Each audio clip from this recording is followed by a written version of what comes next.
Gentleman yields. I now recognize the gentleman from Arizona, Mr. Crane, for 5 minutes. Thank you, Mr. Chairman. Thank you guys for showing up. You guys aren't exactly attorney generals of southern border states, are you? But even you guys are feeling the effects of what's coming across that southern border. Is that true? Absolutely. Yes. Yes. Gentlemen, how long roughly did it take you to become attorney general? Go ahead, Mr. Knudsen. Well, roughly how long? I mean, campaigned for the better part of a year. No, entire career. Just like 20 years, 15 years, how long did it? Roughly 15 years. What about you, Mr. Drummond? 40. Mr. Bailey? Been practicing law for 10 years. Yeah, so you guys just didn't wake up one day and say, I want to be attorney general, and snap, that happened, right?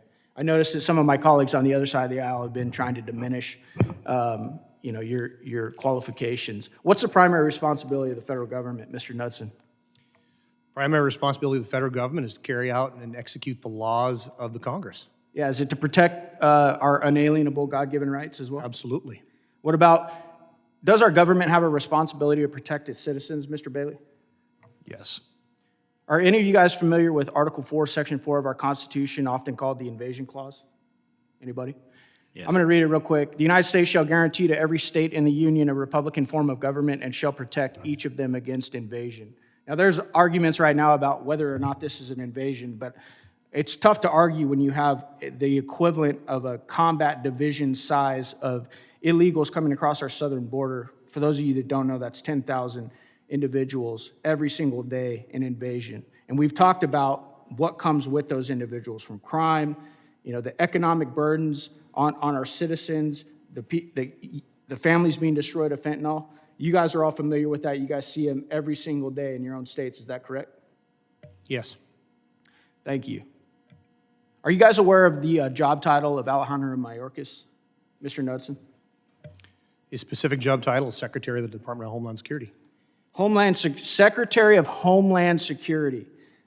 Now, I'm no constitutional scholar, Mr. Drummond, but just from that job title alone, would you assess that maybe his job might be to secure and protect the homeland?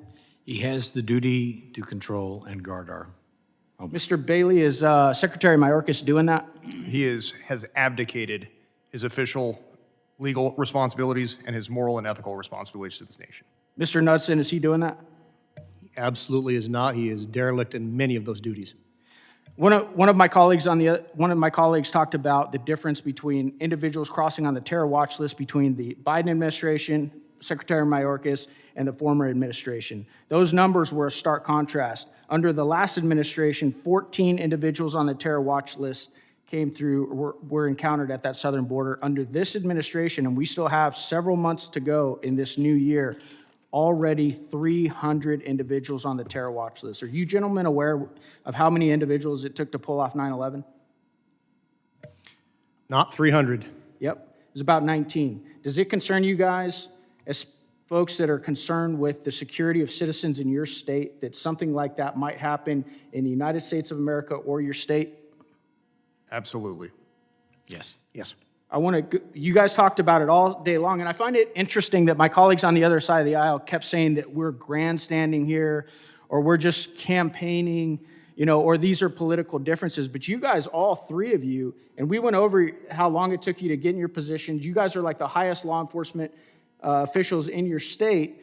You guys all went over not just the policy differences, but the different laws that this secretary is in violation of. Mr. Knudsen, can you go over some of those really quick?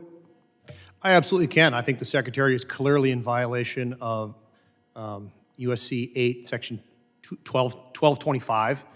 He's clearly violated Section 1182 by granting mass parole. The Immigration and Naturalization Act makes very clear that that is not to be granted on a mass basis. That's to be granted on a case-by-case, individual basis. Yep, thank you, sir. Ms. Jackson and Mr. Bowman both said that betrayal of a nation is one of the criteria necessary for impeachment.